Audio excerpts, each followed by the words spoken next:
এবার সেটার ক্ষেত্রে যেটা হয় সেক্ষেত্রে আমরা না রিহার্সালের আর ওখানে গিয়ে মানে সেটে পৌঁছে দৃশ্যটা শুরু হওয়ার আগে আমরা রিহার্সাল করার আর সময় পাই না, টু বি ভেরি ফ্র্যাঙ্ক। এবার আমাদের যেটা করতে হয়, আমি যেটা করি, এবার আমাদের তো আমরা যে পরিমাণ পারিশ্রমিক পাই বাংলা কন্টেন্টে কাজ করে, সেখানে বছরে 2টো কাজ বা 3টে কাজ করার মতো লাক্সারি তো আমাদের নেই, আমাদের একটার পর একটা কাজ করে যেতে হয়। তো ধরো এখন আমি যেটা শুটিং করছি, প্যারালালি হয়তো দুটো কন্টেন্টে শুটিং করছি, এটা 3 দিন ওটা 4 দিন, বা এমনও হচ্ছে আজকে শেষ হবে, কালকের গ্যাপ দিয়েই হয়তো আরেকটার শ্যুট শুরু হবে, অনেক সময় কালকেও গ্যাপটাও থাকে না, এখানে শেষ করে পরের দিনে শুরু করছি। আমি অ্যাটলিস্ট আমাকে আমার যা ডাউট আছে আমি জানি ওখানে গিয়ে আর ক্লিয়ার করার জায়গা নেই, তার আগে ডিরেক্টরের সাথে কথা বলে ওভার দ্য ফোন মিটিং যা করে হোক আমার ওই পরের চরিত্রটা সম্বন্ধে আমি রেডি থাকি, এবার পারফর্ম করতে হবে। এবার থিয়েটারের প্র্যাকটিসের সাথে ফিল্মে শ্যুট করার একটা বেসিক ডিফারেন্স হচ্ছে, আমরা যখন থিয়েটারে করি আমরা তো এত রিহার্সাল করে ফেলি, ধরো একটা দৃশ্য অভিনয় করছি যখন থিয়েটারে, তখন আমি জানি যে ঠিক এইটার পরে কি হবে, ওকে আমি এদিকে ঘুরলেই একে আমি এখানে দেখতে পাবো, হ্যাঁ বুঝেছো, পুরো জিনিসটা আমার কাছে একেবারে সেট থাকে, কারণ বারবার বারবার রিহার্সাল করে, কনসার্টে গান গাওয়া আর এরকম স্টুডিওতে গান গাওয়ার মতন। হ্যাঁ ঠিক। এবারে সে কারণে হচ্ছে কি বলতো, পুরো ব্যাপারটা আমাদের এত ভালো করে জানা থাকে, কটা স্টেপ দূরে তুমি দাঁড়িয়ে আছো আমি সেটাও জানি, যে 3টে স্টেপ গেলে আমি তোমার কাছে গিয়ে পৌঁছবো, সেটা চোখ বন্ধ করেও আমি যেতে পারবো।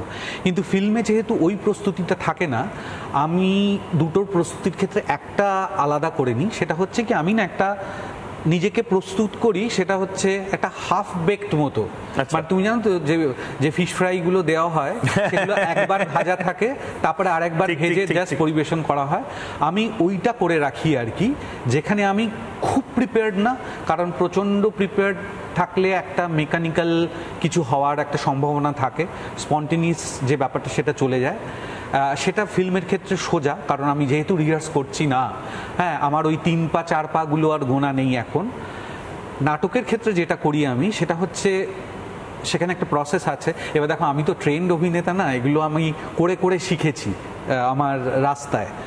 সেখানে হচ্ছে একটা প্রসেস আছে যেটাকে বলে যে লার্ন করে আবার আনলার্ন করে নাও, মানে আমি পুরো জিনিসটা জানি কিন্তু আমি যখন পারফর্ম করছি তখন আবার অতটাও জানি। এটা কি বাড়িতে এসে হয়, মানে একেন বাবুর রোলটা সারাদিন ধরে করলে ভাবলেই করলে তারপর আনলার্ন করে দিলে, ফেলুদার জটায়ুর সাথে কথোপকথন সমস্ত কিছু আনলার্ন করে ব্যাধের মতন একটা ওয়েব সিরিজে ঢুকে গেলে নিশ্চয়ই ওটা না, মাথার মধ্যে কত ধরনের জিনিস চলে, এইটা আমার মানে অভিনেতাদের আমি প্রচন্ড রেসপেক্ট করি ঠিক এই কারণে। আমি একটা কথা তোমায় বলি, সেটা হচ্ছে আমরা যখন মানে হিউম্যান বিইং আর কি, আমরা একসাথে 3টে বা খুব ইন্টেলিজেন্ট যারা তারা একসাথে 4টে কাজ করতে পারে, আর অভিনেতাদের রাদার একই সাথে 18টা কাজ করতে হয়।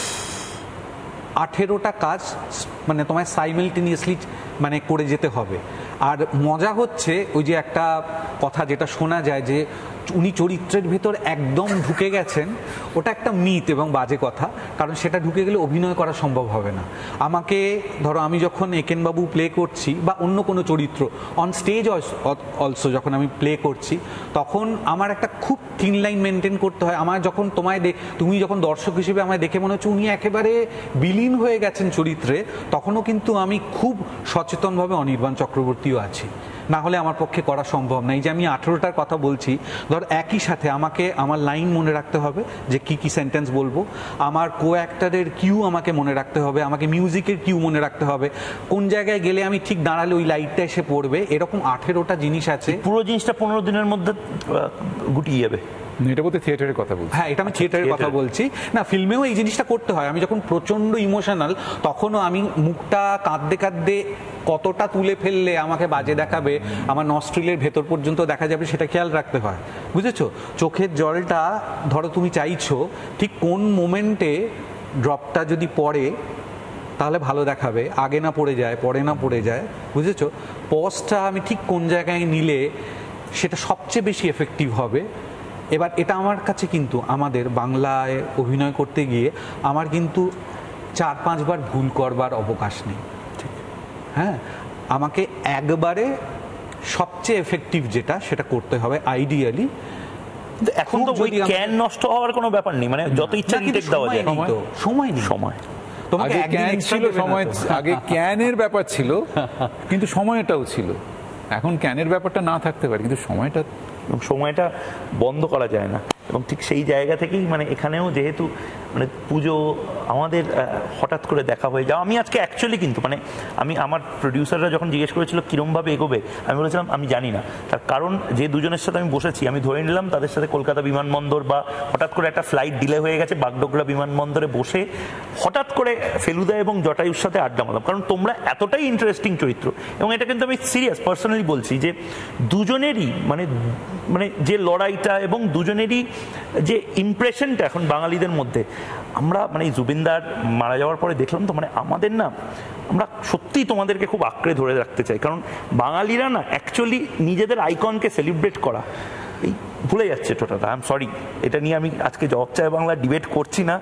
কোনো একদিন হবে, কোনো একদিন টোটা রায়চৌধুরীদের এরমভাবেই আমরা আরও বড় করে সেলিব্রেট করব। আরও বড় যে ব্র্যান্ড আছে সেই ব্র্যান্ডটাকে আরও বড় আকারে আমরা গোটা পশ্চিমবঙ্গে হয়তো ব্যানার হোর্ডিং দেবো। কিন্তু যাওয়ার আগে বিজ্ঞাপনী বিরতিতে যাওয়ার আগে একটা ক্যাম্পা ব্রেক, একটা ক্যাম্পা কোলা, ক্যাম্পা এনার্জি ব্রেক নিয়ে আমাকে যেতে হবে, কারণ পুজো ক্যাম্পা কোলা ছাড়া এবার চলবে না। আমি অনুরোধ করব স্টুডিওতে এই ক্যাম্পা কোলাটি দিয়ে যাওয়ার জন্য, এবং আপনারাও ক্যাম্পা কোলা খান।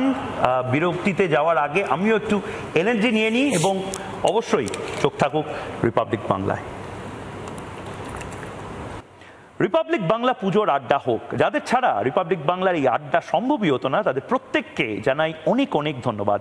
রিপাবলিক বাংলা পুজোর আড্ডা হোক co presented by Campa energy, Prabhuji, Jac Olivol, sister Nivedita university এবং co powered by Sreeleathers, Madhukunja Agarbatti, Shalimar chef spices, Sreeniketan কেনাকাটার আনন্দ নিকেতন, সেনকো গোল্ড অ্যান্ড ডায়মন্ডস এবং ওয়াইল্ড স্টোন।